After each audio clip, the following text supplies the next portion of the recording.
السلام علیکم دوستو، درخت لگائیں، ثواب کھمائیں، آلودگی مٹھائیں۔ دوستو، شجرکاری تحفظ انسانیت کی ضمانت ہے۔ اللہ تعالیٰ نے اس زمین کو درختوں سے مزین کیا ہے اور جنگلوں کی ہریالی سے اس کرۂ ارض کو حسن و جمال بخشا ہے۔ قرآن مجید نے اس کا ذکر کرتے ہوئے فرمایا، بھلا وہ کون ہے جس نے آسمانوں اور زمینوں کو پیدا کیا اور تمہارے لیے آسمان سے پانی برسایا اور پھر اس کے ذریعے خوشنما باغات اگائے جن کے درختوں کا اگانا تمہارے بس میں نہ تھا۔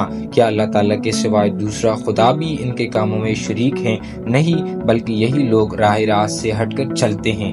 یہ درخت بھی اپنے وجود کے شکرانے کے طور پر اللہ تعالیٰ کے سامنے سر بسجود ہوتے اور سجدہ کرتے ہوئے مراسم عبادت بجا لاتے ہیں۔ ستارے اور درخت سب اللہ تعالیٰ کے سامنے سجدہ ریز ہیں۔ اللہ تعالیٰ نے درختوں سے ایندھن کا کام لیتے ہوئے فرمایا، وہی ہے جس نے تمہارے لیے ہرے بھرے درخت سے آگ پیدا کر دی اور تم اس سے چولہے روشن کرتے ہو۔ اسلام دین فطرت ہے اور درخت و باغات اور جنگلات فطرت کا مظہر ہیں۔ ماہرین حیاتیات بتاتے ہیں، ایک انسان کے مقابلے میں 3 درخت ہو تب اس زمین کی فضا کو خوشگوار رکھنا ممکن ہو جائے گا۔ اس طرح درختوں سے نکلنے والی آکسیجن جو انسانوں سمیت کل حیاتیاتی مخلوق کے لیے ضمانت حیات ہے، اس کی وافر مقدار میسر آ سکتی ہے۔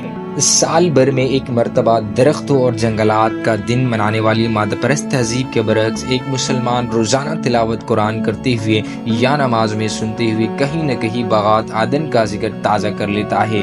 حقیقت یہ ہے کہ کرۂ ارض پر بڑھتی ہوئی آلودگی سے باغات اور درختوں کی حیات کو شدید ترین خطرات لاحق ہو چکے ہیں۔ دنیا بھر میں آبادی کو کم کرنا، کارخانوں کو خوب بڑھانا ایک ایسا رویہ ہے جس سے جنگلی حیات کم سے کم ہوتی چلی جا رہی ہے اور زندہ رہنے والی مخلوق کا دم گھٹتا چلا جا رہا ہے۔